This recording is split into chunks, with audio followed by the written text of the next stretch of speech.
मुरली sir. हा बोला. हा, गुड मॉर्निंग सर. ज्योती. हा बोला बोला बोला. येस येस, ऑल वर्किंग नाव. हा, माझा तरी वर्किंग आहे, फक्त तुमच्याच कडून काहीतरी पाहिजे. चालेल चालेल, मी चेक करते सर. हा, ओके सर. हे काय, हे नाही आहे का यात कॅमेरा नाही का तुमचा यात? आहे आहे सर. आता आम्हाला काय बघायला? हा वा ज्योती बघ, बाप रे, दिसायला एकदम सुंदर आहे तुम्ही पण. अरे बाप. अरे सर राहू. हा? ठीक आहे सर, चेक करतो. ठीक आहे, तुम्हाला कळवतो. ऍक्सेप्ट तरी कर ना. Thank you sir. पण ते कुठे आहे, हे कुठे आहे, ते केस दिसत आहे ती कुठे आहे? एक मिनिट सर, एक मिनिट मी जरा कॅमेरा सेट करते. एक मिनिट.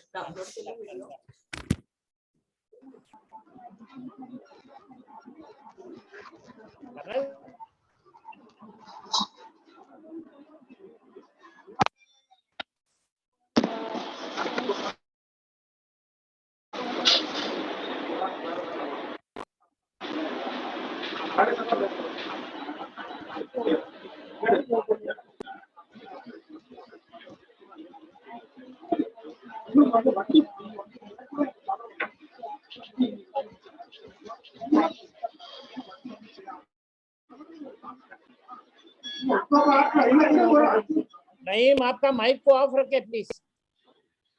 नहीं, ए ज्योति,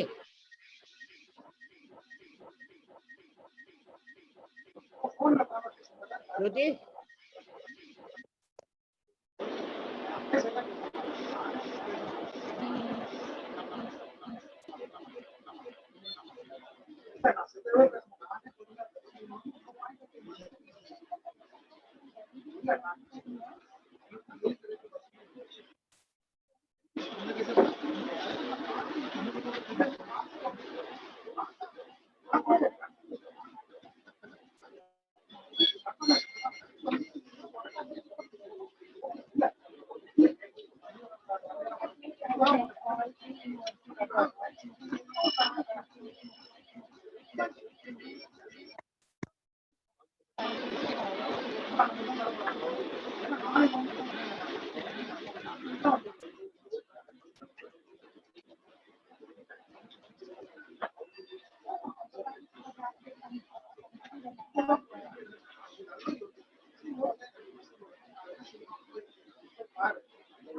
गुड मॉर्निंग हसीब,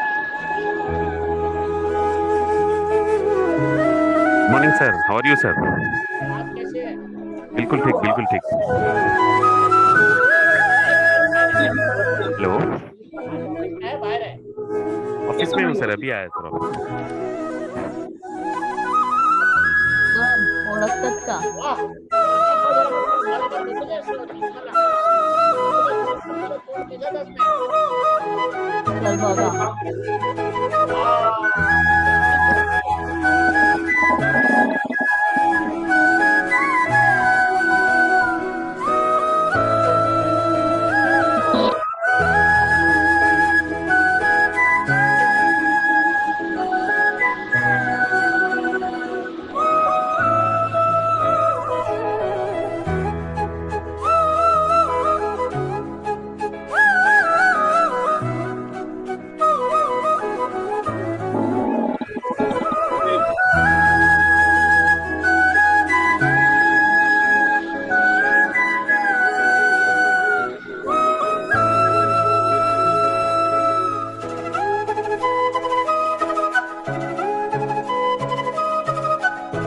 क्या ट्रिक बताया भाई, वाह!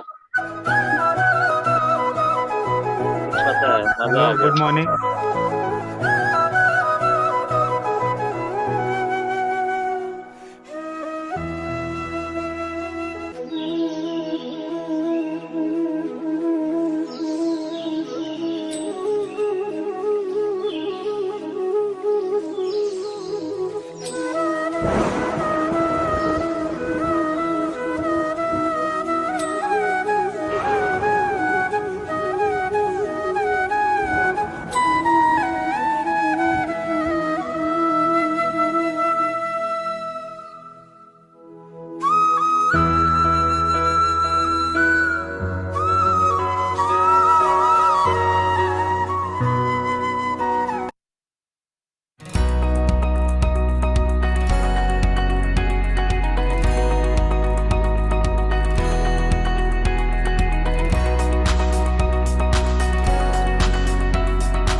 अफिसमा चाहिँ भनेको छ कामहरू गरेकै छु त्यही धेरै जसो कामहरू त अनलाइन नै हुन्छ अब त्यो किन चुनावी गरेर बाहिर पनि होला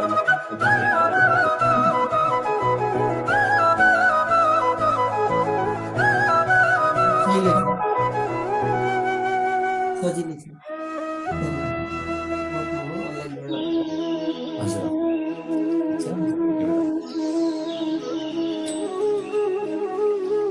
हजुर त्यो पनि घर भनेको घर जस्तो भइहाल्दो रहेछ यो काम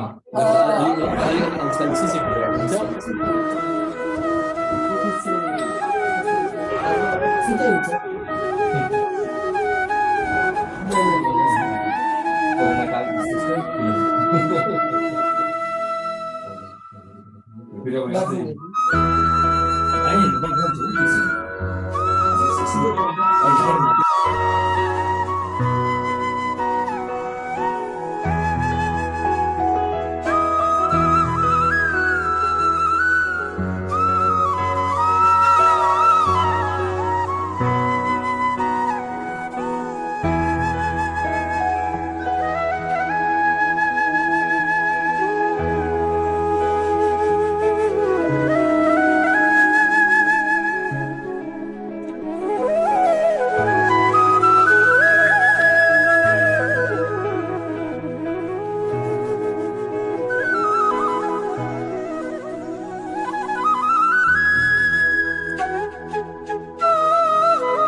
Good morning and warm welcome to you all.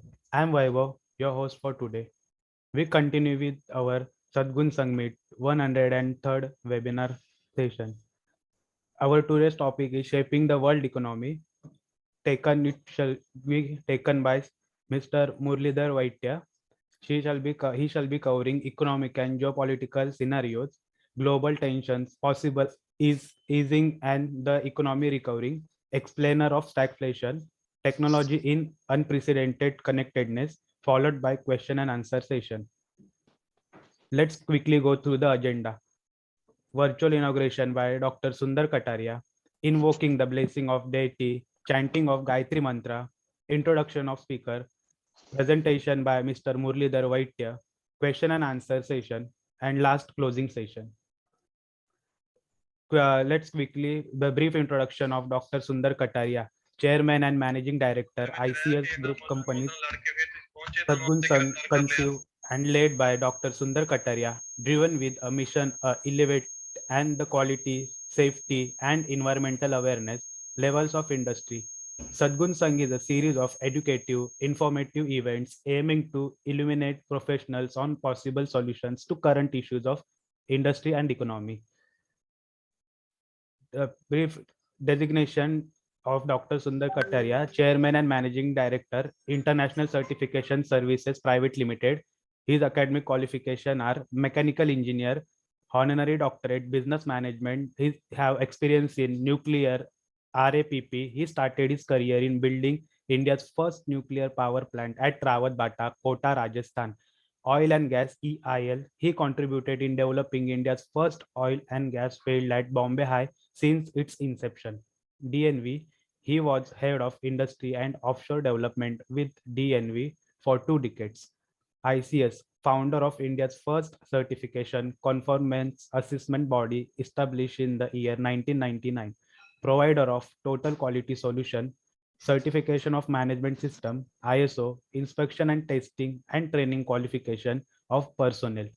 His achievements and awards: Lifetime Achievement Award of NES Corcon, received several national and international awards. Now I request Dr. Kataria to virtually inaugurate the session.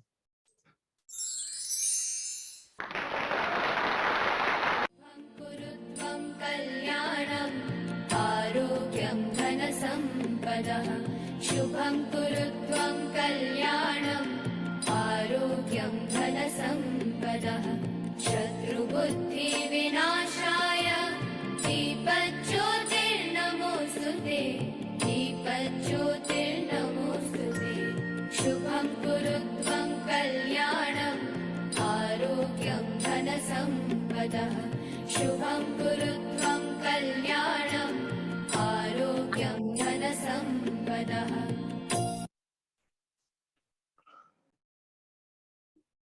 Please join us for the recitation of Gayatri Mantra.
A brief introduction of the keynote speaker. A designation and organization, Vice President, Business Continuity, International Certification Services Private Limited. His academic qualification, Masters in Computer Science, MBA in Marketing. His area of specialization and experience, Information Technology, Information System Security, qualified IRCA approved lead auditor and lead trainer, ISO 9001 ISO 14001, ISO 45001, ISO 27001, ISO 22000, BS 25999, ISO 50001, ISO 30000. Over to you, sir. Hello, good morning. Good morning, sir. आवाज आ रहा है ठीक से? Yes, sir. आ रहा है. चलिए उसको लगाने वो ज्योति को बोलना जरा स्लाइड्स दिखाने को. Yes, sir. Yes, sir.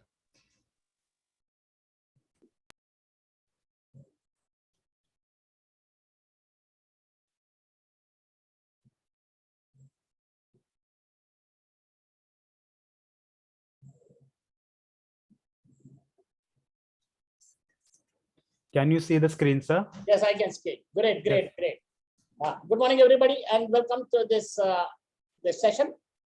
This session will cover shaping the world economy, and I am a presenter for today, and it will cover up the various topics on the global economy. As you see in the screen, the largest global economy by GDP stands the United States, followed by China. Such a huge strides taken by China, almost 14%, whereas it is 24%. The rest of them are a little bit here and there. So we will see all these things as we go by. Okay, so can we have the next slide, please? Right. We will be talking about the 4 issues that will be shape the world economy in the coming next few years, right? In a global landscape marred by fears of recession and war, the Indian economy still shows resilience. As we all know, the governor of Reserve Bank, Shaktikanta Das, has given us a very great inflation-related news, and we are below the 7% mark. Generally, it should be between 2 and 6%. That's what the target is for the recessions or the inflations, which has to be there. And we are just about 6.18 to 6.48. So that's not a very bad deal as far as India is concerned. So let's see how the other slide takes us now. Okay, the next slide, please. The 4 issues. Right. Today, the world economy, we are living in a moment of deep geopolitical rifts and extraordinary economic uncertainty. When we say geopolitical rifts, we all know the first geopolitical rift is, of course, Russia and Ukraine. And the second one is the very, very fast boiling China, Taiwan, USA. See, these are the 2 boiling issues which is in front of us at this moment of time. And if you see the graphs there, the graphs are quite very, very disruptive. Asian and other markets and other markets which are taking very serious turns in this economy. And we all know COVID now. We are just about out of the COVID status quo. So instead of the combination of underlying forces has upended the previous world order and ushered in a period of profound disorder. COVID-19 has taken us to a different paradigm, and today we are in a scenario where so many things are happening as far as the economy is concerned. As we saw, the influx of so many unwanted things that has happened during the COVID-19 with a very bad impression on the inflation. The inflation has gone tremendously up, and that too with extraordinary unwanted circumstances, which has taken us to such a world economic level. Okay, can we go to the next slide, please? So if you look at the economic uncertainty, these are some of the charts that we see today. Look at the gold prices. Look at the food prices. So if you look at the food prices, vegetable oil continues to be on the higher side. That is because oil majorly comes from Ukraine, sunflower. They have huge sunflower assets, So we have very serious problems in terms of the oil. Meat is continuing to show a lower version. Cereals again going up and down, and sugar again in the threshold limits of the meat. Whereas if you look at gold, it had gone up and suddenly it had come down. All of us know the gold prices fell down to almost 50,000 rupees below the 60,000 limit now. So I think it is just about picking up, but the dollar continues to be very, very strong. Brent oil is the nightmare for the whole world.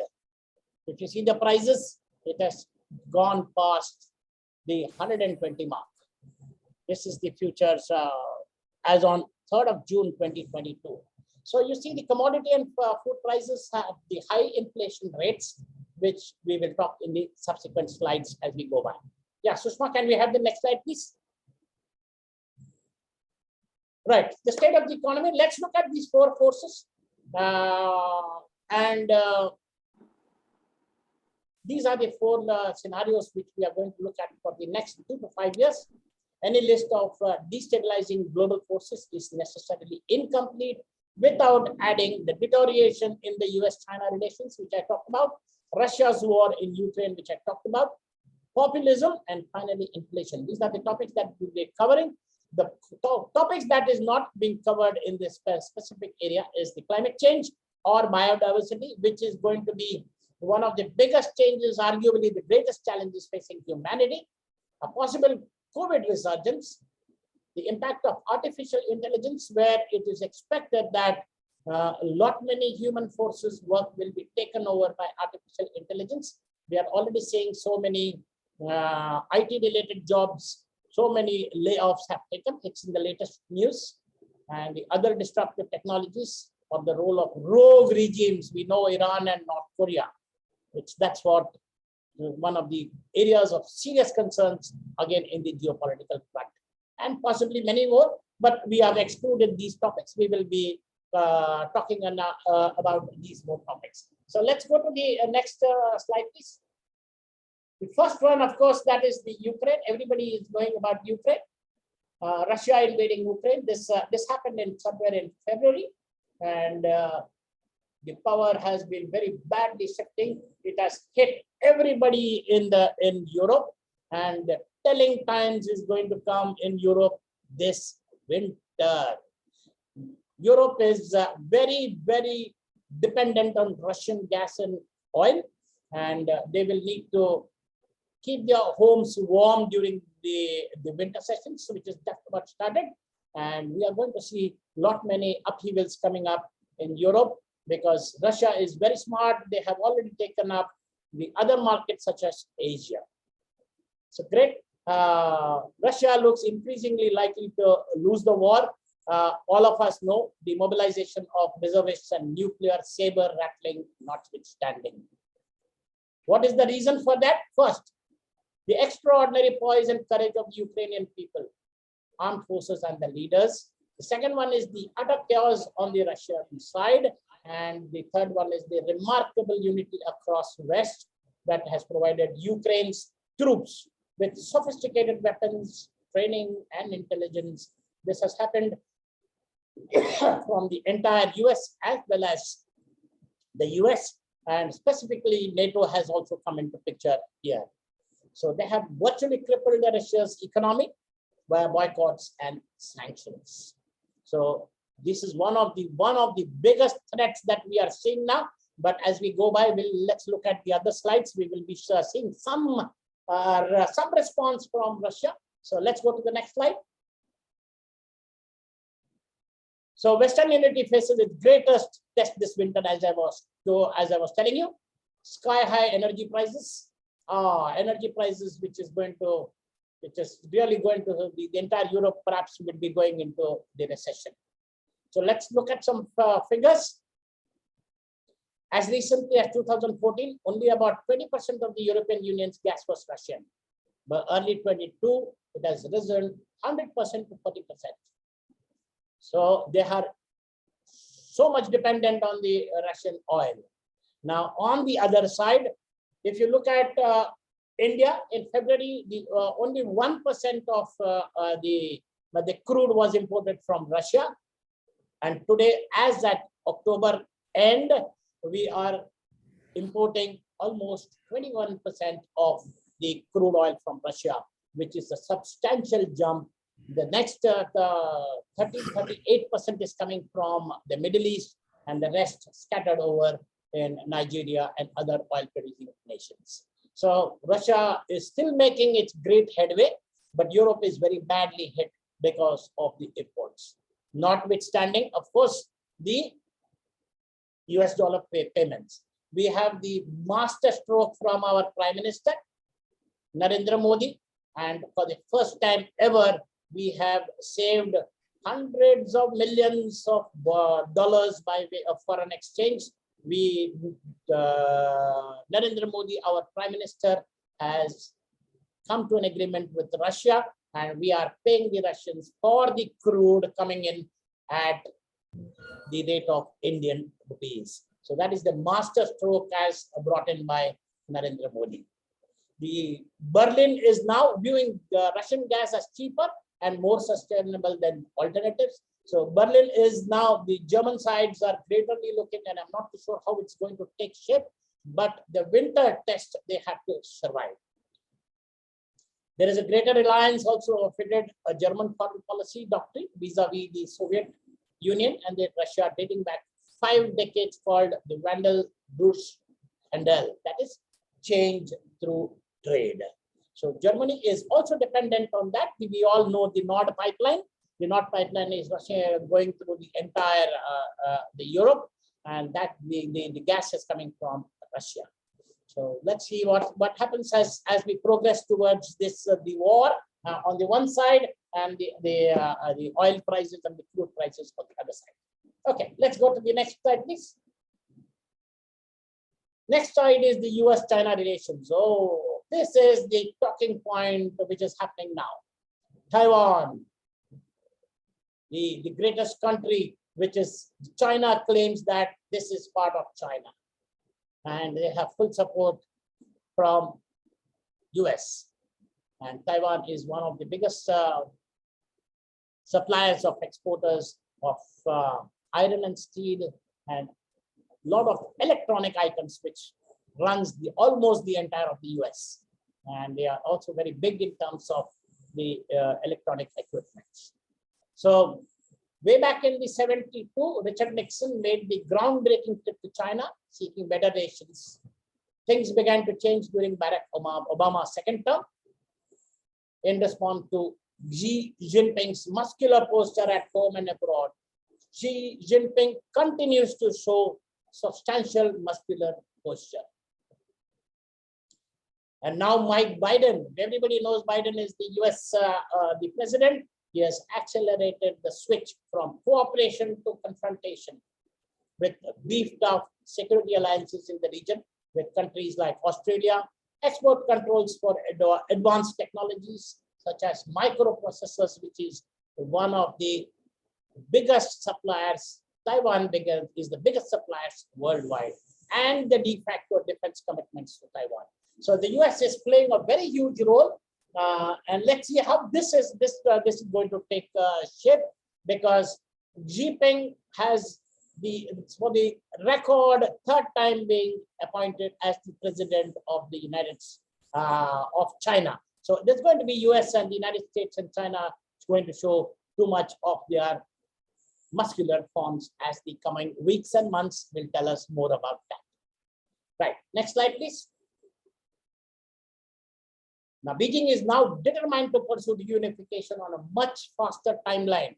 After coming to the third tenure, we find Beijing now showing substantially great interest in Taiwan, and it is also believed they might take a very, very strong line of invasion. Ask anyone of the geopolitical panorama in Europe, all will describe the difficult decision to withdraw from Russia. And Russia represents less than 5% of their business in Europe. So still Russia is so strong. with massive dependence and exposure to both American and Chinese markets. As you can see those wonderful photographs on the side, leaders from industries including automobiles and consumer luxury goods readily admit they have no playbook but to depend on the great China for their supplies. Okay, let's get back to the next slide, please. So that's about the this topic of China and the Taiwan, US. Now coming to the third topic, which is the populism. The third topic is populism, which is way back in 2011.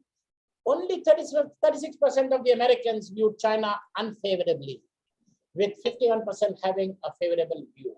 By 2022, a stunning 82% were unfavorable, a level only exceeded in Sweden, Japan, and Australia.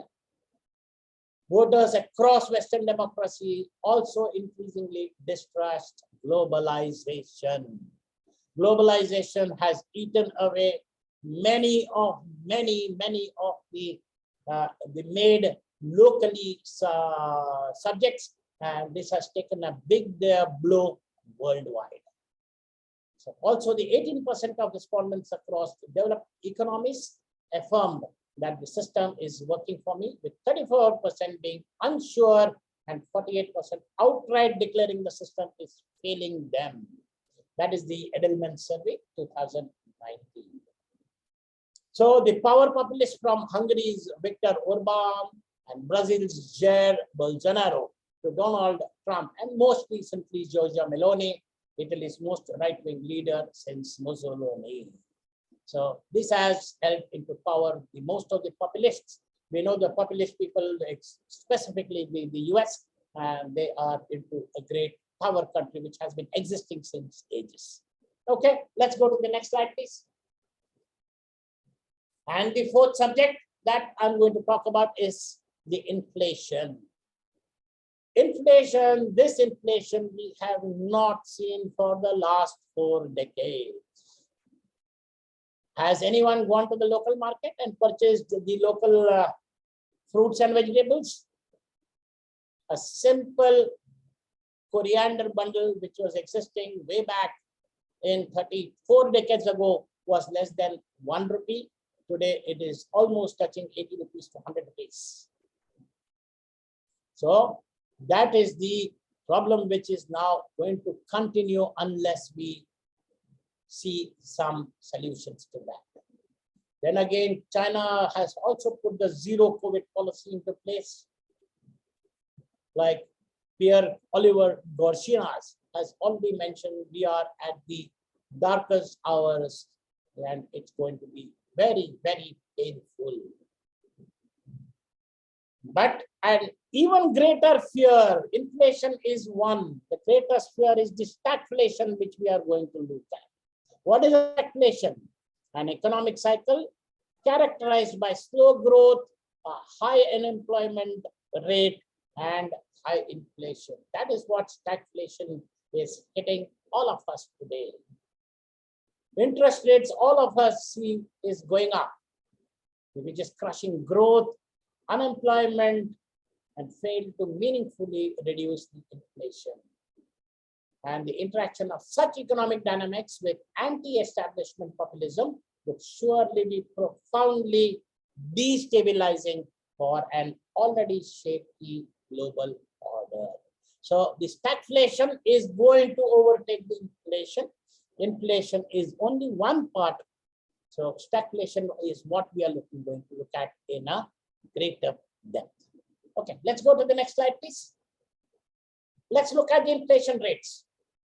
These are all rates as we have seen the advanced economics. What the largest of the economies are the Europe, as well as if you see UK, the US, and the Euro area, and Japan.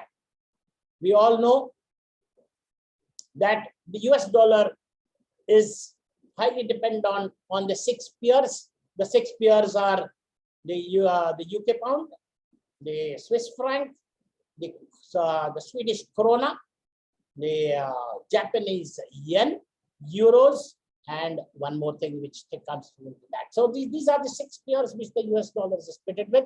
And if you look at the UK, which is showing huge upgrowth in the entire scenario, whereas the Japan is still showing resilience in terms of coming back in January 2020 to just about 2. Whereas the emerging market economies, Brazil, Russia, China, you see them, the green mark, which is the biggest one, which is Russia. So you see that it is going up and up and up. So inflation is very badly catching up in Asia at large. And if you look at that in terms of China, China is well controlled in the inflation rates. Okay, right. Okay, let's go to the next slide, please. All right, so what do we see? We need to have solutions. So when we start about solutions, let's look at it in 2 dimensions. One is the economic one, and the second one would be the geopolitical scenarios. So let's go to the next slide, please. Twofold. So inflation, what you look at it, and what you look at it as the measures to control the inflation, mandatory policies, others, and fiscal policies. This is all mentioned, very nicely mentioned in the textbooks, and the leaders have to take charge of this. The central banks, they are the ones who will be taking good policy decisions. They are the ones who will be making the inflation come down. As we see, Shaktikanta Das, the governor of Reserve Bank, has already made it possible for the inflation in India to come below the 7 mark. We are still in the threshold limits above the 6 limit, and we are able to mostly likely to control it by the coming years. By 2023, we'll be seeing a much better inflationary trends coming down in favor of India. That's what the predictions of the greatest book readers are. Recessions in major markets are short-lived, and a global economy recovery begins in the second half of 2023 and really accelerates in the 2024. So we will see some fantastic movement during the second half of 2023 and a fantastic outlook during the 2024. So inflation and stagflation are most likely to be controlled. At this moment of time, we see high interest rates. If the inflation rates are controlled, then we will see drop in prices as well. And the most extreme, aggressive interest rate, as I was talking to you about, interest rate hikes might surface and exacerbate structural weaknesses in the global economy, leading to a period of prolonged stagflation. So that is the one which the world is looking at. But if the world economy is able to stop the war, we all know, at the next slide we will see, there will be very nice control on the expected controls on surely the Russia withdrawing very shortly. But the problem of China and Taiwan is looking much more dangerous as we see. Okay, come to the next one, please. Next slide, please. As I was telling you, look at Kherson. Just last week, Kherson is one of the cities which from where Vladimir Putin, that is Russia, has withdrawn. Just last week, they have withdrawn from there. Where Xi, with his 3rd term secured, could dial back his rhetoric regarding Taiwan. That is where most of the problem looks ahead in 2023. Or more pessimistically, Ukraine could worsen sharply, where Putin perhaps might use the nuclear weapons, but as we saw, Putin has already given a statement that he's not going to use the nuclear weapons. So that is not going to happen. So the pessimism doesn't stand. Ukraine is very strongly supported by the entire Europe, as well as the US and the NATO forces, which is drawing up there. So Russia might see some pulling back more onto the Kherson, and then Kherson is already back into the hands of Taiwan, Ukraine. Okay, let's go to the next one, please. let's go back to we must have some kind of data, and let's look at some of the things way back in the 20s, 30s, 70s, and 80s, and how we can look at it from the 20th century. Not because history will repeat itself, but to crystallize what is at stake and how much possible futures differ. Okay, let's go to the next slide, please. World economy. Let's look at the biggest one. When the pandemic side seemed to end, several of the observers predicted roaring 20s. We all know way back in the 20s, again, we had the pandemic, the Spanish fly, and then it picked up to a large extent. So the original roaring 20s occurred after the First World War, when the League of Nations ushered in a short period of international cooperation. So we are expecting to see that as well for the global trade. And the latter day equivalent certainly remains possible if global tensions ease and the economy recovers quickly. So the global tensions, the 2 points which we are talking about is, one is the Russia-Ukraine war, and the second one is the China-Taiwan outlook. Okay, let's go to the next slide, please. Alternative, we can also imagine an economic recovery without easing the global tensions, and to that to happen, we will have to look at the 1980s, where the US Federal Reserve, Paul Volcker, reduced inflation, and after a short recession, growth resumed and the stock market boomed. So we are most likely to see that. Most likely by the middle or by March or April, we will see the stock market booming up in India as well, and for that matter in the whole world. And by 2023, that is the June, July, we'll see wonderful growth, and this will really accelerate while in 2024. Internationally, however, things were less rosy. The US-Soviet relation, we all know in the 1970s, it all came to an end with respect to boycott. Then again, they had a boycott in the 80s and 84s. Olympics, we all know, a proxy war on Afghanistan, and a renewed nuclear arms race. Okay, let's go to the next slide, please. Let's go to the 1970s again. So we must understand what is the difference between inflation and stagnation. Inflation is when the general level of prices in an economy increases. General prices would mean all the general items that we have on a daily usage basis, whereas stagflation, as I explained, when the production of goods and services in an economy slows down or even starts to decline. So production, when it declines, this is what happens. We are already seeing one of the biggest things, the LNG, we are aware. There are 3 parts, and we have one of the LNG coming back in Dahej. Dahej is very close to Baroda in India.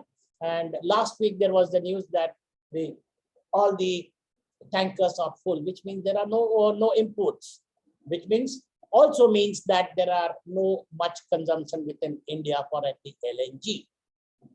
So stagnation sometimes might come through, but it might take up as we see during the coming months. So they are frequently invoked as the exemplar of stagflation. That is the stagflation with soaring prices, stubbornly high unemployment, and plenty of labor strife.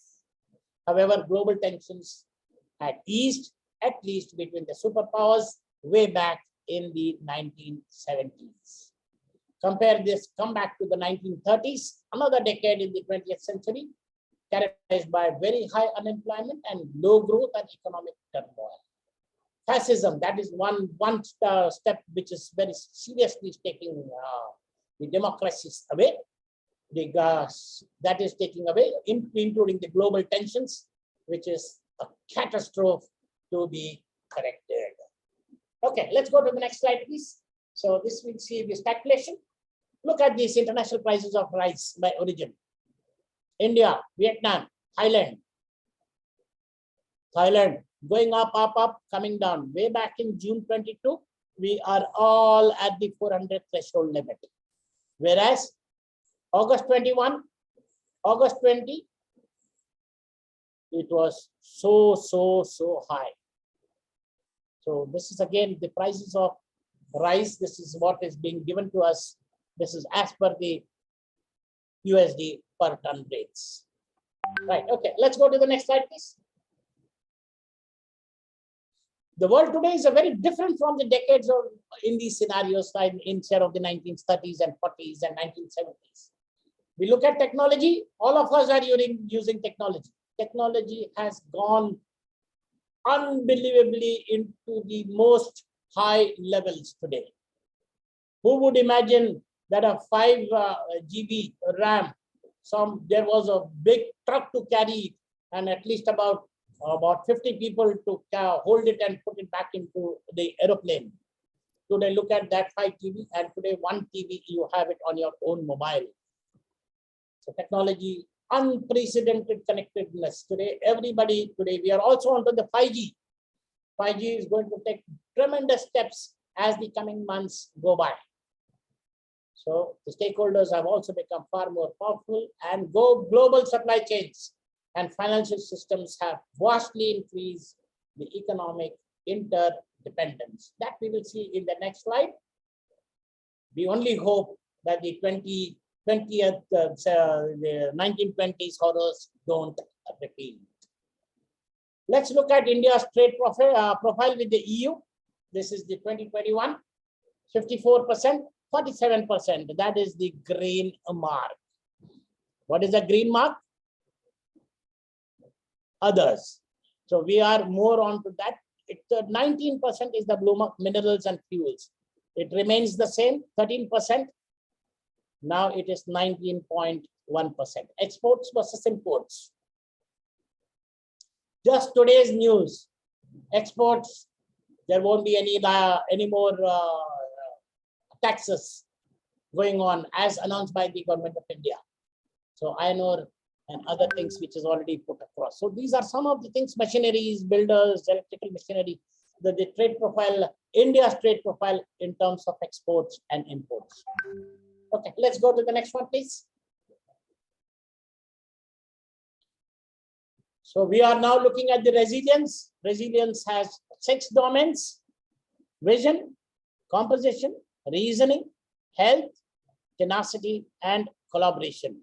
If we go into this resilience, 99% of most of our issues would definitely come down. So the most resilient organizations will be the ones that make decisions on the basis of a clear sense of purpose and strong values, not rigid strategies or action plans. So this is what most of the organizations will be looking for to make their decisions. Globalization will not suddenly end, but firms will increasingly make decisions that go beyond looking for the cheapest supplier or the biggest new market. Right? Okay, so let's go back. Next slide, please. World leaders, at least I can identify some of them. Most of them can be Biden, can be seen, Zuckerberg, all the names. The big names are already here. The next few years are probably also not the best time for businesses to strive for maximum efficiency. Cash will continue to be king. Slack would be good, and flexibility vital. Flexibility will take you through several steps ahead. That's going to be sure. And it's also critical for business leaders to proactively convey what they stand for, ideally before they get asked about the future of their China business. We all know, all of us in India, last year we had ban China good, buying China good. It doesn't happen that easily. It takes time. So how they might handle these labor unrest and believe in a free and fair elections. If that happens, wow, we will have a great world to live in. So look at the 5th one. Let's look at the 5th slide. Next slide, please. Expenditure growth during April-May. If you look at the April-May figures, revenue expenditure and capital expenditure has been very high. This is in India, of course. We are looking at India.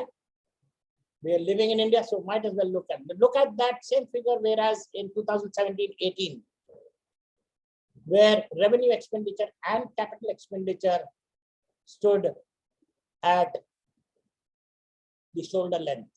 Today, the revenue expenditure is lesser, and we are looking at capital expenditure. Okay, let's go to the next one.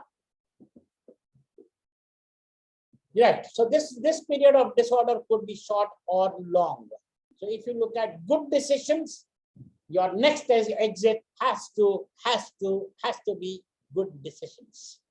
Zeroing on the underlying dynamics and contemplating their potential impact on businesses, government and society is something we should all do effectively navigate the rapids ahead. So good decisions will take you to the platform where we need to be. Okay, let's go to the next one, please. Next slide, please. Right. No. Sorry. Where are you going? Let's look at that video. We have just completed the G20, and the G20, we are back. G20 meeting in Bali is just over yesterday, day before. And let's look at the slide where our beloved Prime Minister is there. So can we have that video, please?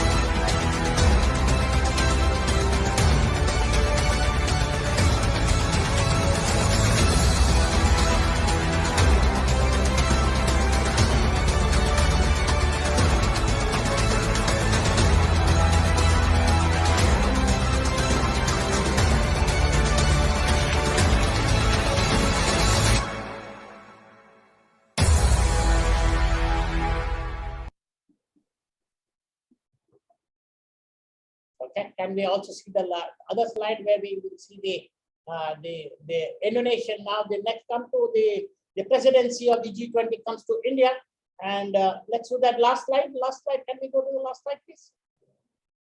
Last slide, please. We must see that photograph. The president has come to India.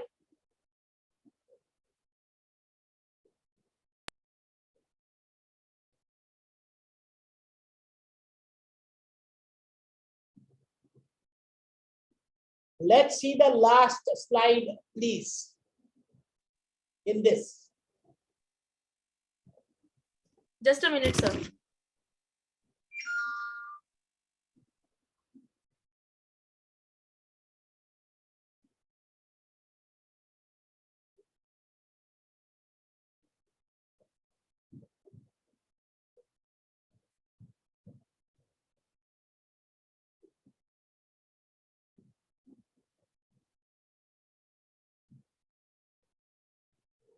Yeah, so India takes over the G20 presidency from Indonesia.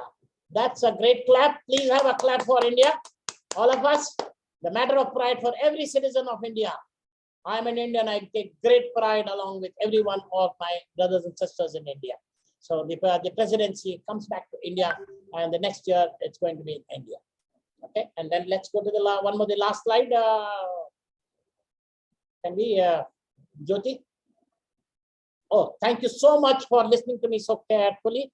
The thank you cannot be completed without giving the specific thanks to some of the great people in ICS, Sushma for her continuous help, and the exuberant Jyoti, who has compiled all this data together, constantly being in touch with me.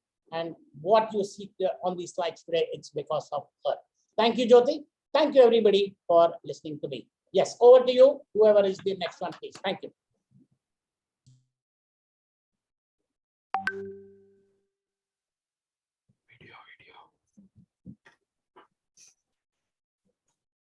Jyoti, hello, banda kara.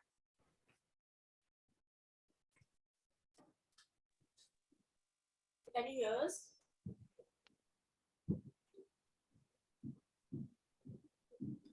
Thank you, sir, for the presentation and explaining the topic in simplifying way.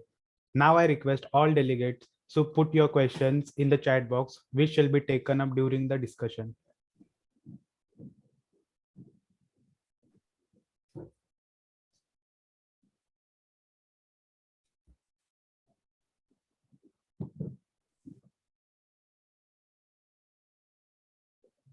I request all the delegates to put your questions in the chat box, which shall be taken up for the discussion.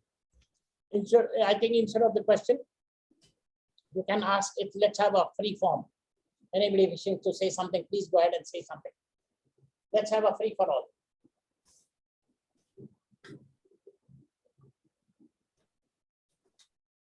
Dilip, are you there?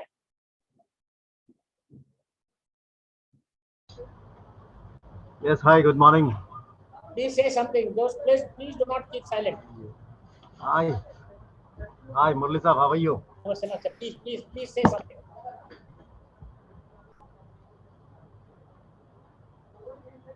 Hello. Yeah, please go ahead, Dilip. We can hear you. You can hear me? Okay, that's good. Yes, Murli sir, one thing. I'm just hearing a lot of news about the downsizing in the US. Basically, the big companies, as Meta has come up with a proposal that they will be downsizing 50%, I think something 20%, either 40%, I think, yes.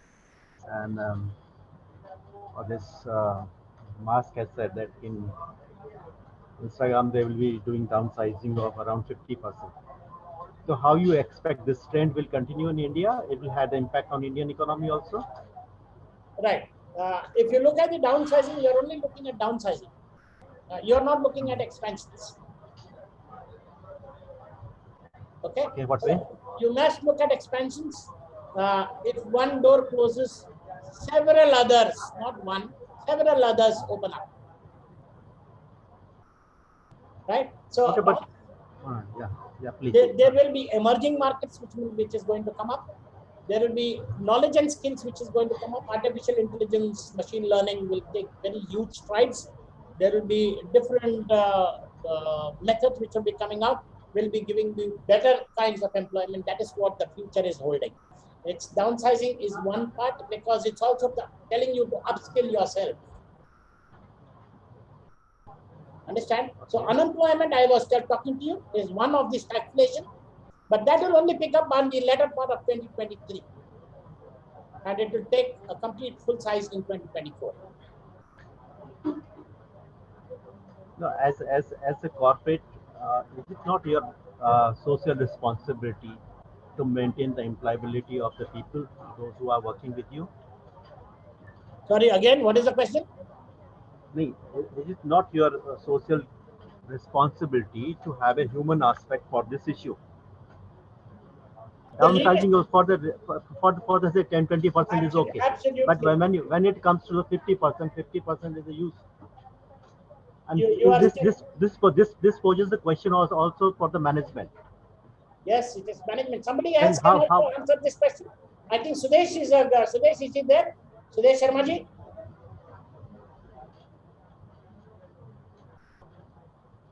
Anand, are you there? Anybody can also please answer these questions.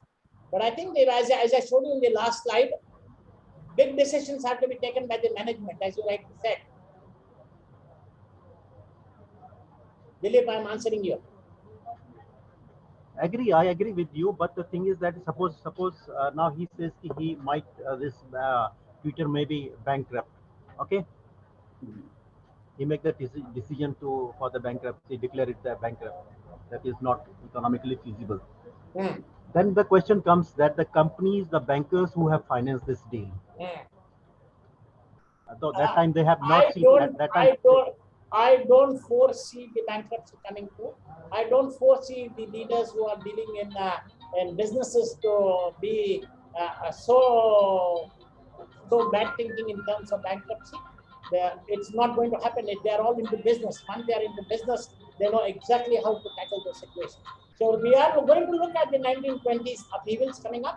That is what happened there. But we are certainly going to not see those downsizing or the things which is looking at from the leaders. The big leaders who are dealing with money are very confident in what they are doing.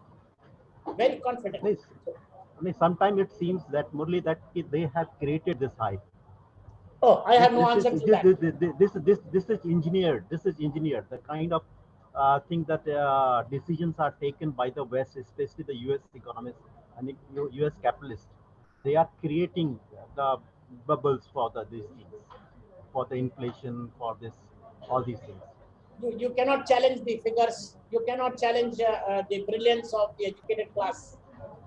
They may create anything, but they will ultimately lose out on good leadership qualities.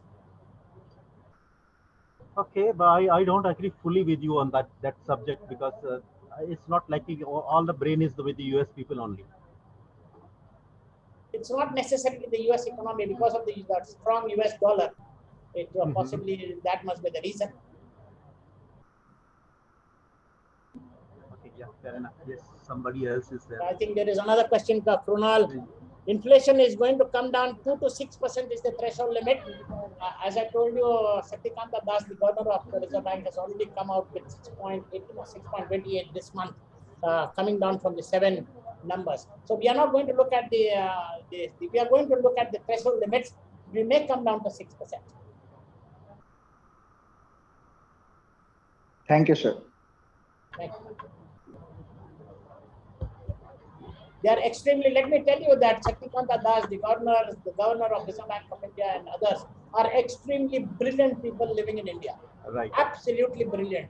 They will make sure that whatever the negatives are coming, they will surely control that. Of course, barring the geopolitical scenarios, God bless from the geopolitical scenarios.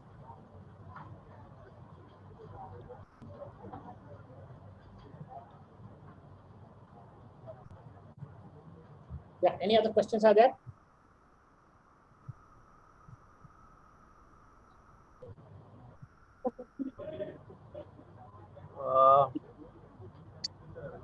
One more. Oh, sorry, yes.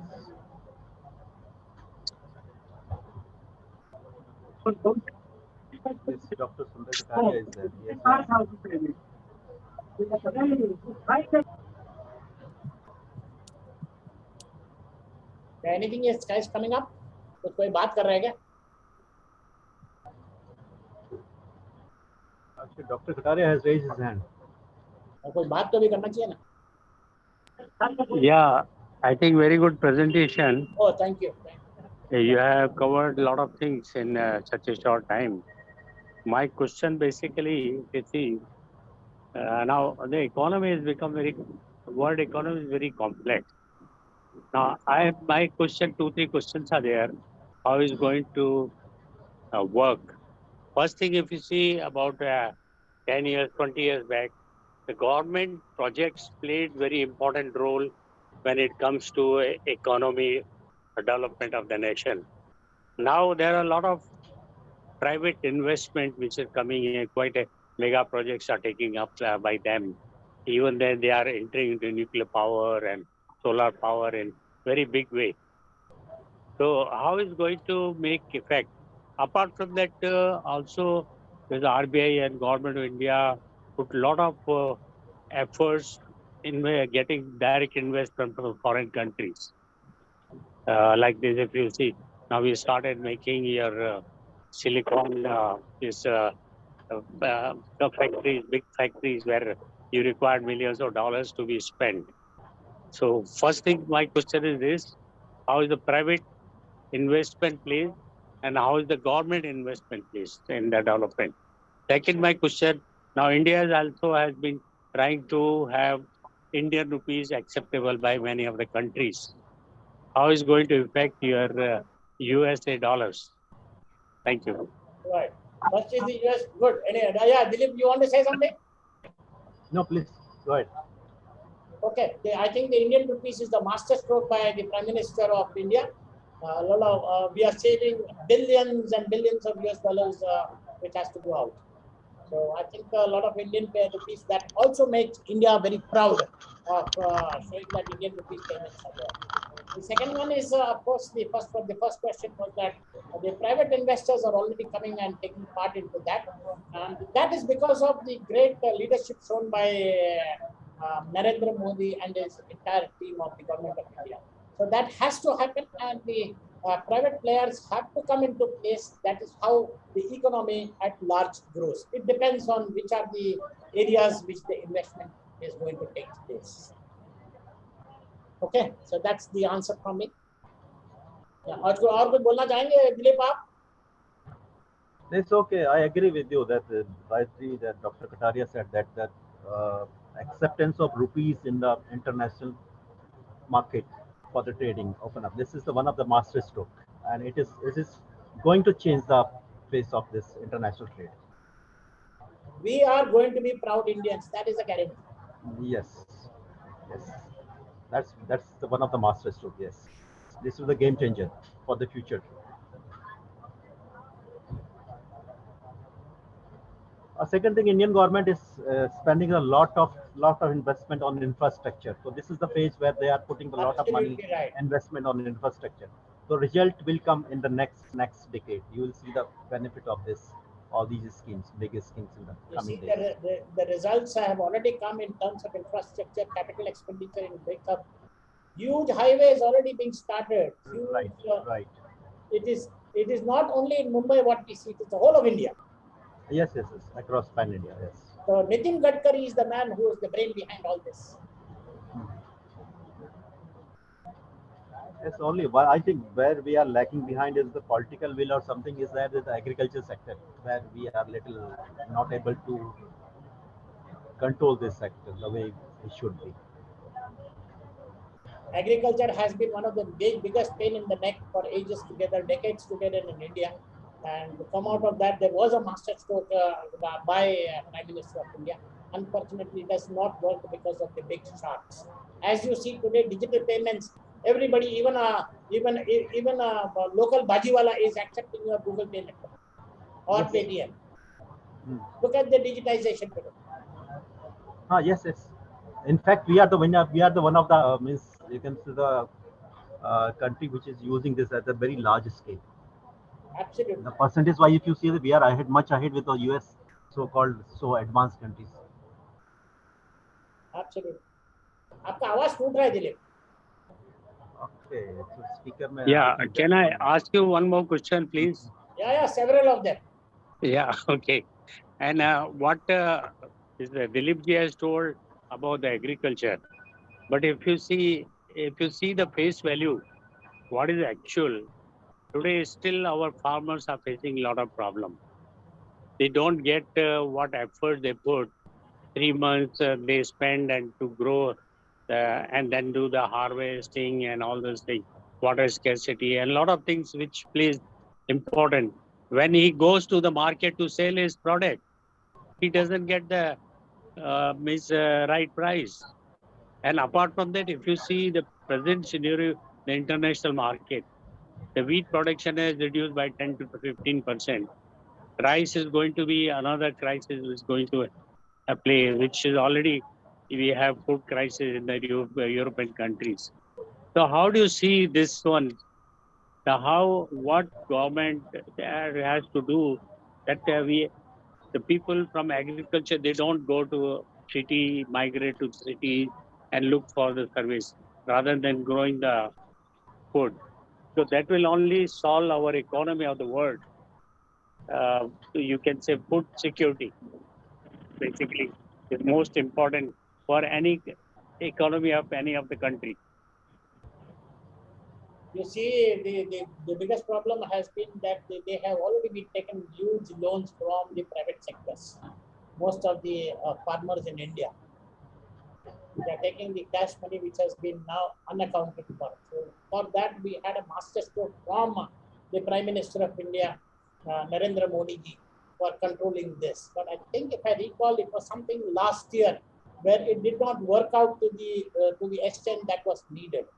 But I think a re-entry would be done into that, whereby the government will be the stakeholders by which they will buy back the food items from them, by which the constant payments to the farmers would be there. so that they are not under the problems that we see as of what they are now. I think that is what I saw last year, if I'm not mistaken. Dilip, would you like to say something on that? Yes, that is the only marketing is one of the big issue for the farmers. Because if that problem is tackled, marketing is done properly, so they might get their best, a proper share. What happens? What they are producing as per the market rate, they are not getting a price because the mediators, your mediators, mandis, and all that, the major profit they are siphoning off. So that is not reaching to the farmer.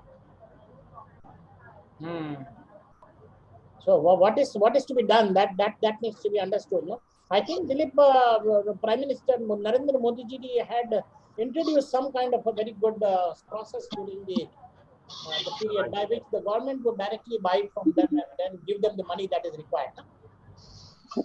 See what happens, sometimes the decision when you are taking the decision, it's not necessarily your decision may be the right decision, maybe the popular decision, and popular decision may be the right decision. That is the one of the saying is there. So unfortunately, it happened with the as far as for agriculture sector, the decision which the government has taken, the intention was good, but that was not accepted by the masses or the so-called lobbies. So in India, the problem is that we have to do the opposition just for the sake of opposition. We don't use our brain, we don't use the logic, we don't discuss the thing in the open forum and reach to the consensus.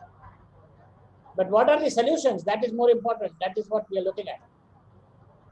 Solution is that if they do the direct marketing, and we should, that is exactly what because Narendra Modi had suggested. Yes. So more mediator if are removed from that chain, that supply chain, so definitely it is going to help them. Yeah, I think Suresh Sharma ji, are you there? Sir, I am listening to a very great discussion. Actually, I am traveling. I told you. I know. I told even Dr. Kataria, sir, he called me some time back. Anyway, I have some time now, so I logged in. Unfortunately, I mean, I think what this question was a very serious question, and even now, in the last 3 days, I am observing, something very serious, very serious. Even in these very remote places where you had a lot of forest cover and all that, farmers are selling off their land, and Dilip ji will agree with me that even in Uttarakhand, actually, I mean, even a place like Dehradun, there is no green space will be left after 10-20 years. Now this is a very unfortunate alarm. वो साहब ने अभी क्या बोले थे कि food security जो word use किया था, that thing is now coming under threat because they've stopped production and it's all going for commercial purpose. So this is a very, I don't think that we can only be concerned, whatever price you give, whatever you give, things, we are heading towards a situation where, yesterday somebody said 50% people now are, not more than 50% is now non-rural population. Earlier it was only 20-80 ratio. आपको याद होगा. What was the ratio earlier, rural versus city? Now it is, almost 60% is now city and 40 is village only. And eventually you will have only 20 village left. Now this is a situation where I think Dr. Kataria should be able to visualize what will be the future. And people are stopping this farming business, Actually, this one issue is that we don't have that kind of respect and that kind of you can say attraction of the youth for the agriculture sector. We have to make it more attractive. Like everybody wants to become the software engineer, hardware engineer, or say something like that, but no one wants to become the agriculture engineer or something like that. So we have to invest in the education also in agriculture sector. Agriculture, we should make a more agripreneurs to generate more agripreneurs. So it could become the more lucrative sector to the young generation. कैसे बनेगा sir? when they live in the land तो surrender कर दिया ना commercial purpose के लिए. तो उससे Land बैन तो लगना चाहिए surrender ना, कर रहे हैं ना आपका सब लोग। Land reform should come there ना, you should ban that. people You are cannot surrendering sell the today. agricultural land. You see, I mean, look at the size of cities today. It has become Yes, any I agree with you. आप Yes, देख I लीजिए agree ना, with you, मतलब sir. कहीं पर भी, yeah. Yes, once upon a time, Dehradun was famous for this basmati rice. अभी वो कॉन्क्रीट जंगल है, वो कॉन्क्रीट जंगल है आज के दिन। Nowhere you will find that this basmati rice in Dehradun now. Nowhere is growing that. All is converted into concrete jungles. Big अभी quality. क्या हो रहा है कि everybody is focusing on GDP of today, tomorrow and 2 years from Right. now, you know. ये जो है कि अभी आप देख लीजिए कितना cultivable land is being surrendered for commercial use everywhere, no, everywhere. कहीं भी आप देख लीजिए practically जाके. So anyway, this is something serious which I don't think we are very capable of answering this issue. कि भाई क्या होगा future में. This is something which high level of policy planning only required. But at our level, whatever we could discuss, I think we had a very good discussion, and मुरली जी ने तो अच्छा मतलब सबको स्टिमुलेट तो बहुत अच्छा कर दिया. I am so happy that lively discussion has happened after his presentation. Sudesh ji, thank you so much. But उसके साथ साथ में आपका जो राय, आपका तो राय वो भी चाहिए ना. Russia Ukraine and China Taiwan के बारे में 2 शब्द बताइए प्लीज. अरे मसाला है साहब, वो बहुत मैं बताऊंगा आपको. हम लोग वो हिसार में मैंने कटारिया साहब को बताया था ना कि the problem today, you know, in that project is people are not really, no people, you know, वहाँ पे क्या लड़ाई है. और जगह लड़ाई होती है हमको लैंड नहीं देना है, वहाँ पे लड़ाई क्या है, हमारा लैंड कब लोगे, हमारा लैंड कब लोगे. एंड अभी NPC is offering 45 lakh per acre, you know, with a pension of 3 lakh rupees per year, with a pension of 23 lakh per annum. 25,000 रुपए महीने का पेंशन दे रहा है उनको लैंड का, और 45 लाख पर एकड़ का कॉम्पनसेशन दे रहे हैं. तो सरेंडर क्यों नहीं. अभी वहां पे ये झगड़ा है कि सरेंडर करो. ये मसाला मैं बता रहा हूँ आपको अभी. अच्छा, so it's a political game, is it? Yes.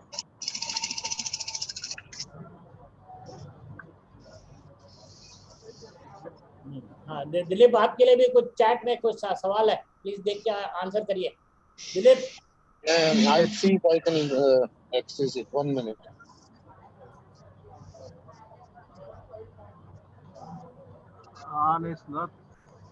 It's not a question. He has just acknowledged my views on that. Thank you, Kunal.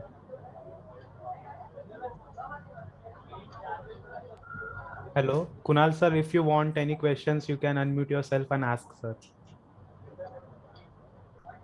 No, Vaibhavji, no question. I just agree with the Dilip ji. Okay, sir. Thank you. Kunal ji. Yeah, farmer need to upgrade themselves. Right. Then only they can survive in the market. Right.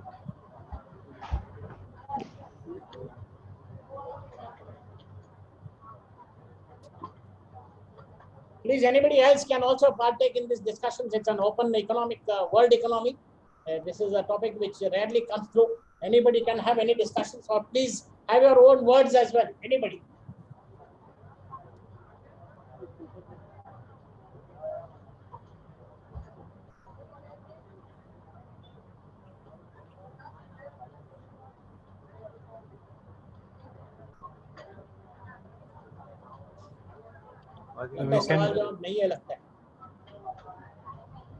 So we should wait for 5 minutes.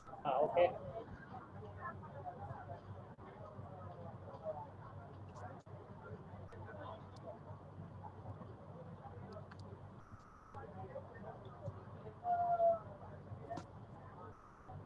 May I have one small request?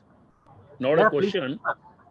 Rather, just I want to see your opinion that see for world economy or even for the nation or for the family, it is important that we should have the constructive mind by working hard, working sincerely as much as we can.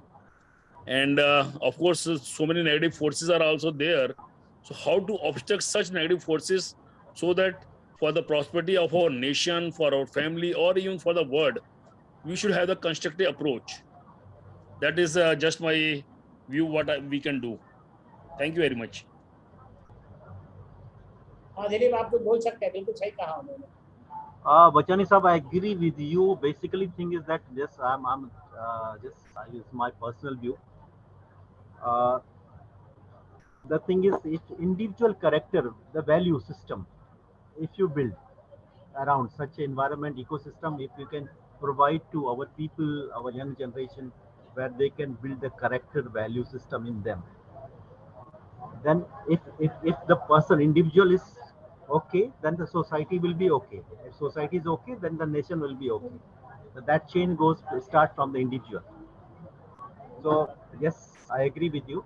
अगर ये फंडा हमारा सही हो जाए कि हमारा जो वैल्यू सिस्टम मतलब एंशिएंट हमारे पास जो था, very open minded people as you said. आपका मुंह थोड़ा सा वो उधर माइक के सामने आइए दिलीप. मेरा थोड़ा इश्यू है यार, इस पे माइक पे थोड़ा इश्यू है, तो sorry, bear with me. I think voice is breaking. But the thing is that value system, yes, that value system we have to inculcate since the childhood. The great nation are built on the great values, and somewhere we are just copying and getting influenced by the Westerns and all other people, but we are forgetting our own value system. That is what required, that if such negativity comes even within us or even we get from outside, we have to really have the approach so that everybody gets in one line, or say, like rightly said, our honorable PM is really doing very hard work and sincerely doing. So such approach, I think if each and everybody develops, I think there's no question that our country cannot come as, and at par at with US or other developing countries. Of course, it has already come so much, but we have to really continue with this practice more and more so that prosperity of everybody is ensured. Thank you very much. Right. I think Jyoti has also asked some more questions. Dilip, मैंने तो solution बताया. Some other solutions you can ask. She has put in the chat. As per your point of view, any solution or the opinion for stabilizing the world economy? You are senior to me, yaar. You are the senior economist. You can answer this question better. I have already answered. My presentation is already there. इसके अलावा कुछ है तो बताइए. नहीं, इसके अलावा बस one thing is that we live in the hype of the globalization, global economy, globalization. But I think that each thing have the two sides of, each coin have the two sides. So when you do the globalization, you talk about the globalization, then that time you are killing your local economy. You have to balance it. You, at the cost of local economy, of local national economy, you cannot go after the global economy or globalization. So it has to be balanced. First, you have to give the chance, opportunity to the local people, local vendors, local entrepreneurs. Right now, when they become strong, then you can do the trading and other things. You go import and all those things. Absolutely. The first priority has to be given to the local entrepreneurs. The national economy has to be built. But I think Jyoti, you should look more on the stagflation point. If you can cover up the stagflation, the word is the stagflation. That is why I gave you the stagflation word, exemplar of stagflation. Right. Unemployment, rising, and inflation control is what is the focus. And of course, as rightly mentioned by Dilip, local mein jana chahiye. So, and then have a lot of like what the China did. They are very high on exports actually. If you look at them, right. So they are very strong economy in terms of foreign exchange.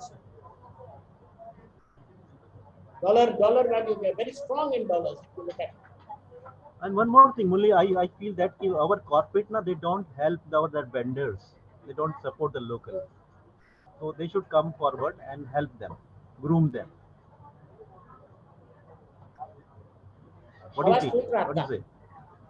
What I said, our corporates, the big companies, they should help their local vendors. अरे decision के लिए तो मैंने वही दिया था slide में. हाँ, वही कह रहा हूँ ना. That's the issue. हमारे यहाँ पे क्या होता है कि जो हमारे बिग कंपनीज है वो लोकल वेंडर्स को ट्रीट नहीं करती उस ढंग से, फेयर वे में. They should groom them, help them, nurture them.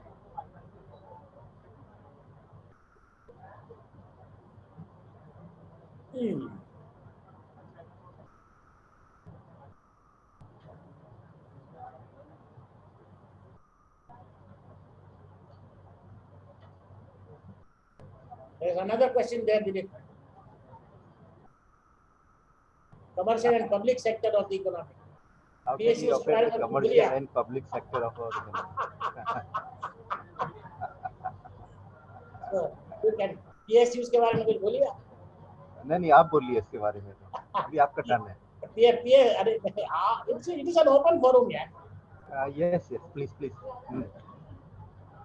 The public sector units are all already existing. We know they are all Navratnas of the organization of the country's backbone. Actually, if you look at ONGC, if you look at GAIL, they are all huge public sectors. They are already doing that, and I think the current government, the Honorable Prime Minister, as we rightly said, we should have the second, third term which should be coming in, and then I think we'll see a lot of good produce ahead in times to come.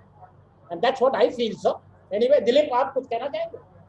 Yes, I agree with you. But one thing is that public sector, what happens, if you see the history of the Indian economy and especially the performance of the public sector, so they were never operated such a way where they work at least in a profitable way. जैसे अपना BSNL का हाल हुआ, MTNL का हाल हुआ, या air India का हाल हुआ, तो इनको कम से कम बेयर मिनिमम प्रॉफिटेबल लेवल तक तो आना चाहिए, ब्रेक इवन पॉइंट तक तो काम करना चाहिए. They should not be allowed that way. ठीक है, पब्लिक सेक्टर को sometimes you have to take care of the public also, and that's why it is called the public sector. You have to do in the interest of the public, not making the profit, but same time as long as you are doing the commercial business, commercial activities there, so it has to be profitable. You cannot run the public sector in the losses. This is my personal view. Of course, yes, correct, absolutely. And I think Sudesh Sharma ji, are you there? Sudesh Sharma ji? Sharma ji is not there. I think he is traveling. He's traveling, he said so. नहीं, you were saying something, बोलिए ना. हाँ, वो थोड़ा सा leadership के बारे में मैं बोला था इस स्लाइड में, which will be they will be the people who will be driving the economy at large.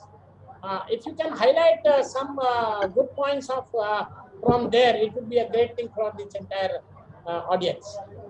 एक बार can you please repeat कि what kind of leadership was one of the points highlighted by taking right decisions. That was just one slide by me, and I had so many leadership decisions. The right decisions, I would mean, the right decisions which actually focuses on the economic upfront. So can you highlight some more points by which leaderships can take the organization and thereby the country and the global economy to better heights? नहीं, उसमें क्या, I'll give you some very current, Harvard research on this topic, and that says the only function of leadership is to take people through minor and major change. That's the only function. Rest of the function is related to leadership, basically. आप समझ गए ना? तो एक सबसे अच्छा demarcation ये किया है कि when there is a kind of turmoil everywhere around you, due to some international security problems and financial problems like thinking rupee value and all, the function of leadership is to take people through that change, make people not panic like what happened in pandemic. The first function is to basically that people should not be panicking. Somebody should quieten them. Somebody should show them some optimism, and then they should lead people through that's why they call leading people through those tough times. Abhi kya ho raha hai, wherever we are, we may be in a very nice position. We never know where we will be standing 2 years down the line or 1 year down the line. So now basically, what you actually require is people. You need 50% people who can manage day-to-day affairs, and you need 50% people who can actually foresee the future and create the kind of future that is ideal for you. आप समझ गए ना? अभी क्या हो रहा है कि managing the show, अभी सबसे common एक phrase है organization में, you somehow manage. You somehow manage. आपने भी देखा होगा when you go for your ISO audits and all, people simply tell the MR you manage the audit. Correct. आप समझ गए ना? So the focus right now of the entire country is on managing the affairs and and maintaining stability. अभी जो हमने ये जो issues discuss किए कि what will happen when you have all your land will be taken up by commercial ventures. वो वाला ठीक है, there are some people giving a thought to it, but those people are basically sidelined people, you know. उनको वो खाली thought देते हैं, article लिखते हैं, पर concrete action लेने वाला है. Okay, we can say that our current PM is a good leader, he's looking at the future and all. But you need, one person cannot do it. No, you need more people like him. Right. And if you see, look around you, I don't know how many there are more people around us like that.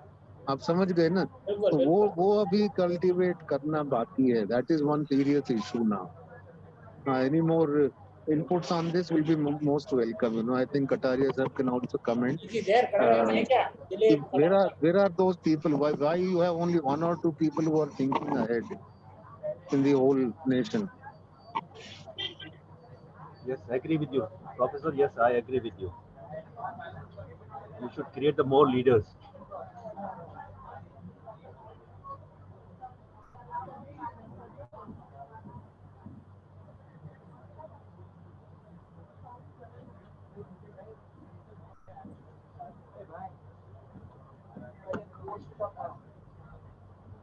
Yes, Murli Sahab, I think we can wind up now.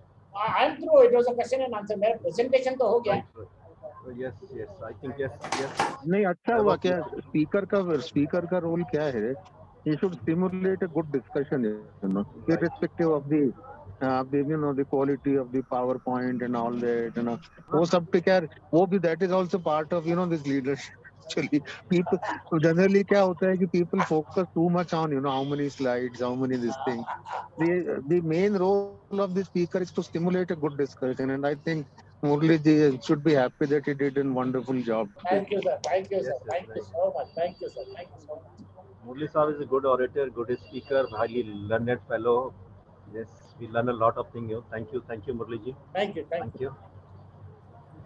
I think there are no more questions. So thank you so much, sir, for such a wonderful and informative session.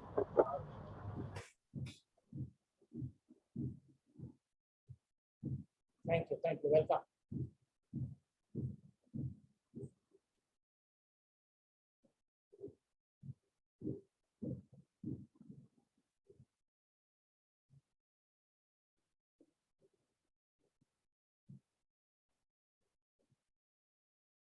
Our next session is on 26th November on medical device rules in India.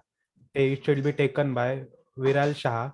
He shall be covering what is a medical device, class of device, essential principle checklist, quality management system, Sagam portal, and many more, and question and answers session.